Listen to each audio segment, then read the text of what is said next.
lishonile mbukeli yemukela tindzaba utetfulela bukhoma emkhulunga yawe SABC Auckland Park eJozi la ku SABC 1 nakulehaye nati lethamba embili. We are humbly requesting our community around Tesek just to be cautious, particularly we know that there is a challenge of electricity here when the weather is like this. Sikhungo senhlekelele lesibitwa ngethabo mafutsanyana eFree State sinxusa takhamuti letisetindzaweni letikhithikelelwe iqhwa ukuthi ke tihlale etindlini tiqinisekise kufutfumala. The activities associated with what they were doing led to this walls caving in, and in the process 14 of them tragically died. Emaphoyisa eNorthwest athi asebentela kucedza nya ngekumbiwa kwemnotfo waphasi ngalokungemthetho kulesifundza kulandzela kutfolakala kwetidvumbu letilishumi nakune talabasolwa ukuthi ke bebemba ngalokungemthetho. The youth versus experience would be a great contest. Licembu le-New Zealand le-rugby likuleli kanzi litawutfola netulu ne-Sharks lamuhla ebusuku eThekwini.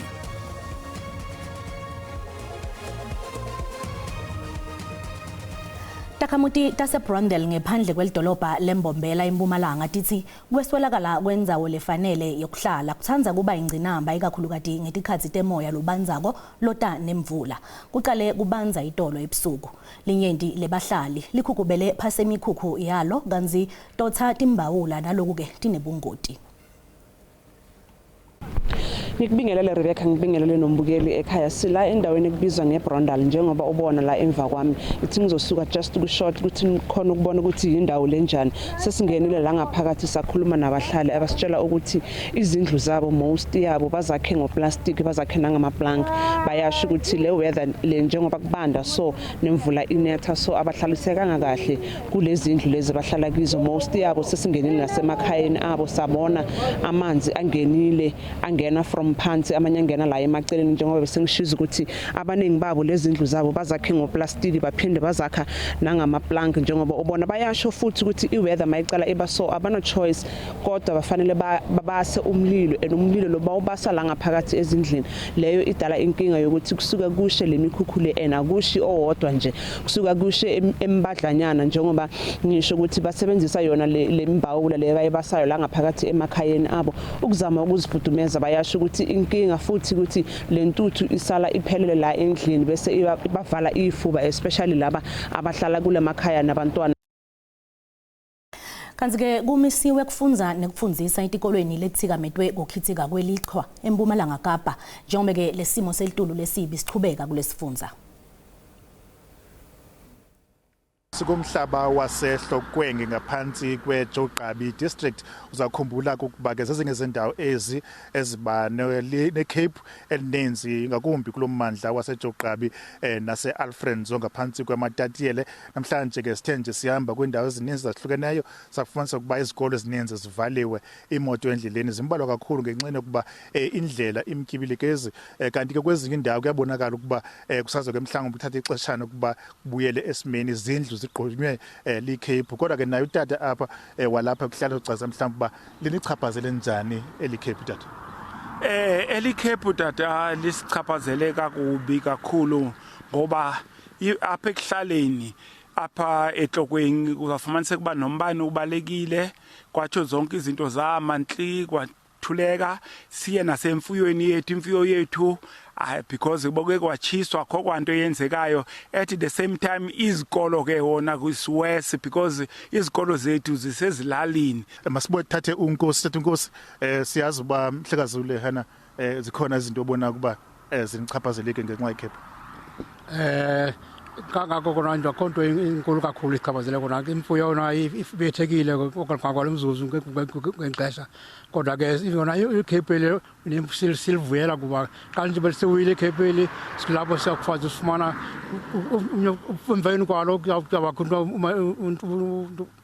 umahluko yakho umahluko nemfuyo ikwazi uba ifike ngesiphumula sesibokothini ukuthenga ifeed okwa namhlanje sathenga ifeed kuba ngoku zisebuhlanti ngoku akhange ziphume zihambe ziyodla. Kukhithika kweliqhwa nemvula kubange kungaphephi kulabashayela emigwaqeni kuletinye izindzawo tesifundza saKwaZulu Natal kanti ke labasemagonyeni banxusa abashayeli betimoto ukuthi baqaphele ikakhulukazi etindzaweni lapho khona kukhithike liqhwa kanti ke inzathele etindzaba te-SABC icela umusa Zulu lebe ikanikise emphendle isiphathele nangu umbiko. Amathimba abhekelele izinhlekelele esifundazweni kwaZulu Natal ayaqhubeka nokuqapha isimo sezulu ikakhulukazi ezindaweni lapho ebelikade likhithike khona esifundazweni ezindaweni eziseningizimu kanye naseMidlands. Ukuzwa kabanzi sikhuluma noSindi Msimanga okhulumela amaphoyisa omgwaqo kwaZulu Natal ukuze ukuthi ingabe imizila ebikade iphazanyiswe yiqhwa ikanjani namhlanje kuseni. Sindi, sibonge kakhulu ngesikhathi sakho. Sike sabona izolo kunqenqwa abashayeli ukuba bahlehlise uhambo lwabo ngenxa yesimo somgwaqo. Injani imigwaqo namhlanje kwaZulu Natal? Ngibonge indaba ezitha ngibingelele nasemakhaya imigwaqo ke namhlanje ivulekile yonke kwiprovince yaKwaZulu Natal asinazo inkinga nje njengayizolo inkinga nje ukuthi ke manje iweather yinhle ke isimo sezulu njengoba sibona nje asisihle neze la sikhona njengamanje ku R617 ngasempendle liyanetha futhi liyabanda kakhulu futhi ke lilana nenkungu enkulu ebanga ukuthi ke awudriver bangakwazi ukuthi babone kahle uma ngabe beshayela ingakho nje ukuthi abashayeli bakhanyisa amalamba abo kuze bakwazi ukuthi babonakale baphinde futhi babonwe nabanye abashayeli. Kunzima kona ukuthi umuntu umvimbi ukuthi ahambe emgaqweni ayobona iayisi. Into nje singayenza ukuthi sibaluleke ukuthi ukwenza kanjalo kubanga ukuthi impilo yakhe ibe sengozini ngoba awazi la uyakhona ukuthi isimo sime kanjani nokuthi njengoba uyaphambili nje kuyabuyeka yini isimo esibhekele naso ukuthi kwesinye isikhathi abantu baba stuck kwi-snow and mabe kukhona iqhwa ke umgaqo uyashelela ubanga nje ukuthi impilo yakho ibe sengcupheni uma ngabe wenze njalo futhi ke banomkhuba ke indaba ezisokuthi bame nomi kanjani nomi kuphi uma ngabe sebebona isnow lokho ke bese kubanga ingozi ke emgaqweni kubanga ukuthi ke abantu bangatholi ukushayela ngokukhulu ukuphepha bangafiki endaweni la befisa ukuya khona ngokuphepha ngesimo sabantu abajaha iqhwa. Siyabanxusa abantu ukuthi uma ngabe nesifiso sokuthi bayobona iayisi zikhona indawo ezivulelekile ezinama parking ezidesigniwe ukuthi zipaye kahle imoto umuntu akwazi usadlale ngeqhwa ke ngokukhulu ukuphepha. Kuqhubekele embili ngesimo selitulu lesibi sibuka letinye itifundza letibukene nesimo lesicishe ke sithi asifani naleli tinzatfu. Betenhlekelele eFree State bathi akuhlalwe etindlini kufuphumalwe. We are humbly requesting our community around Teseng just to be cautious, particularly we know that there is a challenge of electricity here when the weather is like this. Ganzikela abahlala emekhukhwini eGauteng banconote kothatha imbawula. Yeah, we are trying to keep warm by doing mbawula. We put some woods inside the tin there because we can't be indoors when it's so cold. End of the day, what you gonna eat if you're gonna be indoors the whole day? Because you have to get something to eat, you have to come out. Lapha kuvalwe imigwaco. Leke ukuthi leli iqhwa lichubeke nokuba inhloko emshweni kanti betela usito loluphuthumako bacaphe isimo. Sikubutile mbukeli ukuthi kulandzela seqwayiso ngesimo selitulu lesibi ingabe ke uqinisekisa njani ukuthi gcina ufuthumele futhi uphephile umbono wakho uyalandzela. Mina mkhashi ngisifuthumaza ngokuthi ngihlale ngendlini mkhashi ngimbathe ngifuthumale mkhashi ngingasolo ngiyalela mkhashi ngoba makhaza ngaphandla mkhashi ngoba ngisemsebenzini wamanje uzothi mangishayisa ngiqonde straight endlini ngifike ngihlale nje ngubeni.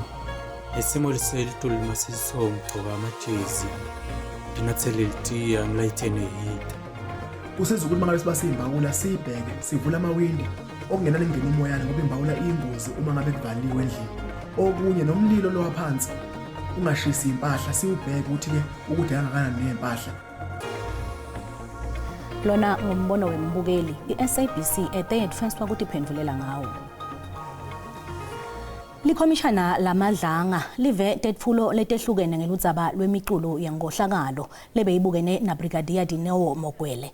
Umseshi weIDEC Trushanta Ramsamy ushaye phasi ngelunyawo wathi ke akusuye lo wahlikihla lomculo longaphasi kwesigaba se-28 logunyata kuboshwa kwaMogwele.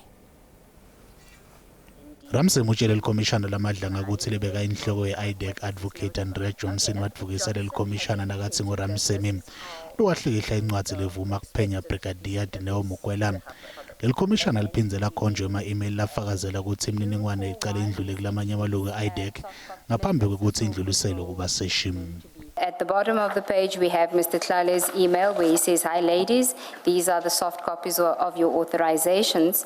And then the email above that, it's from you to him, section 28 authorizations. You say, "Hi, are these signed? Who did them?" Correct. Because what you get sent is unsigned 28 ones. Well, all the documents are unsigned. Yeah, which I did not compile, nor did Advocate Schlatzwayo compile. Lelikhomishana libese seligcile ekuboshweni kwemphathi wetimali kuTebunhloli Major General Philani Lushaba. Lushaba waboshelwa emacala lamayelana nenkohlakalo kukhwabanisa kungalandzeli umthetho nakacasha lekungasetshenziswa kahle kwetimali Tebunhloli. Kuboshwa kwakhe kulandzela luphenyo lekugcekeza nekuthathwa kwempahla yeTebunhloli nga-2022. Ramsemi uthi baseshi bahlela ukuthi kuboshwa kolomunye umsola kulolidzaba kube semehlweni esivem. I had a very strong deputy director, but even he couldn't stand up to Advocate Johnson. And there was plans to go and arrest the suspect and drive the suspect for 6 hours so that they can appear in Pretoria. And I'm saying to them that this person is an elderly person with comorbidities. It can never happen that way. Kusenjalo ubufakazi bemholi we-National Coloured Congress lophindza belunga leParliament Fadel Adams buhlahliselwe emhla ka-14 kule nyanga leSetulu. Uyaqhubeka umsebenzi waleli khomishana.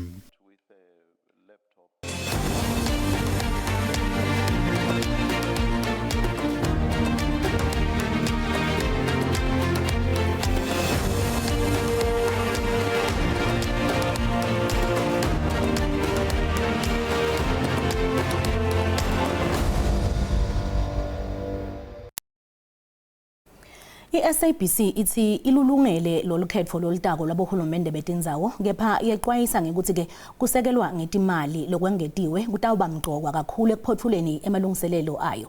Lenhlangano lesakatela sive itshele litiko letekwatisa nebuchwepheshe lamuhla ukuthi ke idzinga imali leyengetiwe kuqinisa tinhlelo tayo kusakata lolukhetho iphindze ke ihlangabetane netimfuno tekusakatela sive. Sikhulu lesetulu kule nhlangano Nomsa Chabeli sithi ke tinqumo tekusekelwa ngetimali titaba ke nemthelela loqonze ngqo etinhlelweni tale nhlangano kuqinisekisa ke kwetfula kwelikhetho lolusezingeni lelisetulu. Election 4th of November, and some of that requirement is a technology requirement in terms of capacitating our broadcasting capability. We will not be able to actually procure and deploy on time. Commissioner wemaphoyisa esifundeni sase Northwest Lieutenant General Peter Adams uthi ke laba semagunyeni basebenta ngekuthi khandla ekulwisaneni nekumba umcebo waphasi ngalokungemthetho lokhu kulandzela sigameko sekutfolwa kwetidvumbo letilishumi emayini lengasetshenziswa enkaneng. Adams bekakhuluma nebetindzaba lamuhla ePotchefstroom.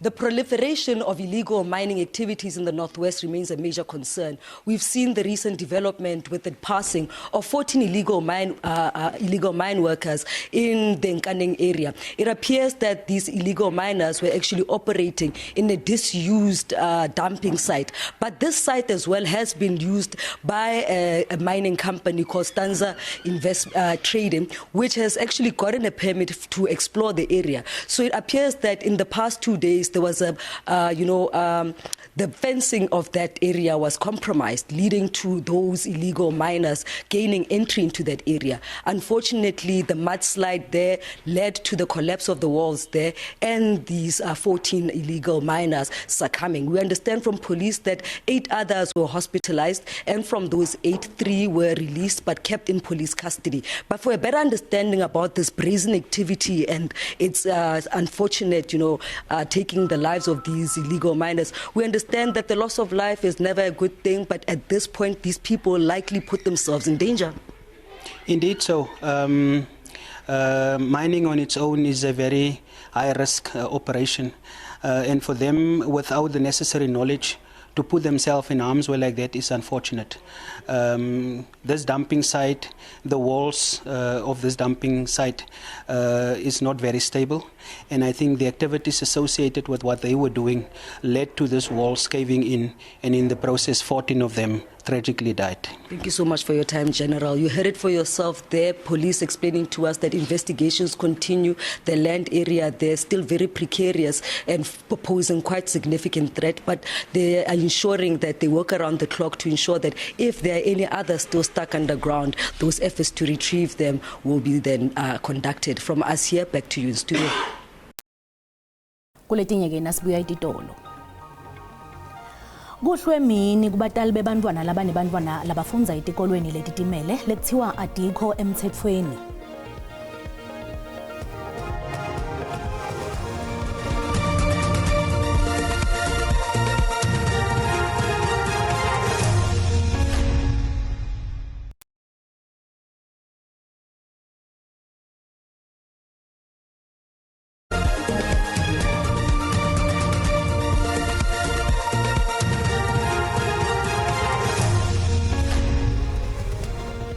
Asiphinde sikwemukele esigabeni sethu sesibili setindzaba sibonge ukuthi ukhethethile. Khumbula ke ukuthi leti ndzaba kuyatholakala futhi ngokuthi SABC tindzaba ku X, Facebook, TikTok, SABC Plus na ku YouTube. Labanye batali bebafundzi labafundza etikolweni letitimele letimbili eKomatiport bende lubito etikweni letemfundvo eMpumalanga ukuthi ke livale letikolwa. Lokho kuta ngemva kwekuthi labatali batfole ukuthi ke iBushwilo neDelgracia Christian School atikabhaliswa kufundzisa bantwana. Tikolwa Mbumbulu letihoyele kutseni liningi lebafundzi litsikabeteke. Batali bathi bacedza kutfola ukuthi katikabhaliswa kanti ticale kusebenta nga-2020. Abantu bethu lapha labafundza khona bafundza eDustini and abekho protected ngalesikolo and sesiworried nyalo kunyalo ukuthi abantu bethu njengoba lesikolo singekho registered sidobayisa kuphi about letimali tethu. Litiko letemfundo liqinisekisile ukuthi letikolo totimbili katikabhaliswa ngalokusemthethweni. Noma kunjalo sinye saletikolo lekuyibishwilo Private Academy sithi beselo sisebenzisa incwadi Education Management Information System yesikhashana sibanjelwe litiko letemfundo. We are very active in the department, so for them to say it doesn't exist, I don't know. I don't know, and I think it's unfair because I do all of these things with the department. NeDelgracia Christian School esifundisa grade 1 kuya ku grade 12 gayi abhaliswa ngokusemthethweni. I-Association of National Alliance of Independent Schools Association isula litiko letemfundo ngekuhluleka. Litiko letemfundo lesifundza liqinisekisile kungabhaliswa ngokusemthethweni kwaletikolwa. Umnyango wezemfundo singasho ukuthi leyikolo azikho registered nedepartment azikho ku list yeyikolo ezi-applyele ukuthi zikhona uku-operate as independent schools. Batali abati noma liyaphuma noma liyashona kepha bafuna ukucaciselwa ngelekusasa lebantfu babo.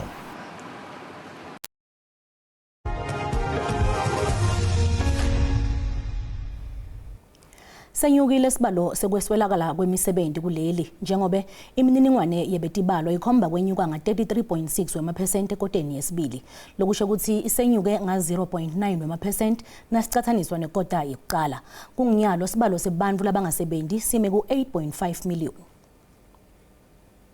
Kube nekwehla lokukhulu ekucashweni kwebantu emkhakheni wetinsita temphakathi nakutenhlala kahle.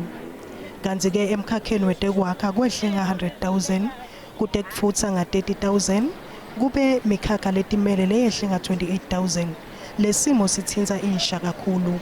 We are saying that youth aged between 15 to 24 years as well as those aged 25 to 34 years continue to have the highest unemployment rates, sitting at 62.8% and 41.8% respectively. Kanti ke bosomnotfo bathi kube bede indlela yokugwema lesibalo lesetulu sebantu labangasebenzi. Given the issues that we're seeing in the Strait of Hormuz and the impact it is having on economic growth rates around the world, we're going to be tough economic quarters, and in light of that, so would you see the impact coming through on the job side? What is particularly disappointing at the moment is to witness the deindustrialization of the South African economy gaining momentum. bekunjalo kukhula kwemnotfo kuhamba kancane. Nazivakashele ezimakethe zetimali sithola ukuthi lirandi linyukile naliqhathaniswa nelidola laseMelika.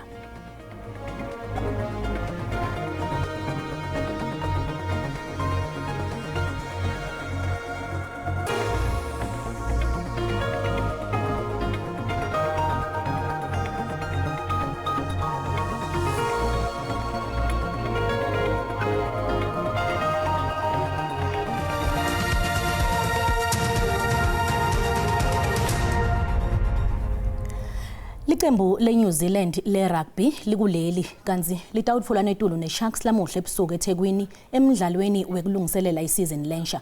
Umceceshi wema-Springboks Rassie Erasmus ufuna kubona indlela letawudlala ngayo i-Sharks kulomdlalo.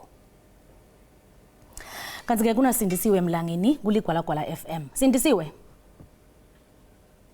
Angithatha ngadodo timbili Rebecca ngibingelele umbukele ekhaya ngisho ukuthi namuhla ehlelweni sabe sixoxisana nayo i-Democratic Alliance njengoba bebamba umhlahlandlela welkhetho kunayimbe lasonto sophindze sixoxisane nato Dangoma Deltulu nganasi isimo selitulu lesibukene naso kule level eNingizimu Afrika sokhulumisana nemphathiswa welitiko lekubusa nekubambisana nePholi Benzabuko Speedy Mashilo sibuka tinhlelo talelitiko njengoba ke imvula ichubeke njalo nekuyidliva.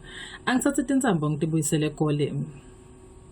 Sibonga kakhulu kuye Sindisiwe kanti-ke ndiyagoqa talamuhla asiphindze sihlangane ngalwesine letela maleti tingensimbi yesikhombisa ngesixhosa ungaphuthelwa simo selitulu nanto zakhe emathebula ngemva kwetitolo inzambama akube ngilelihle ngoba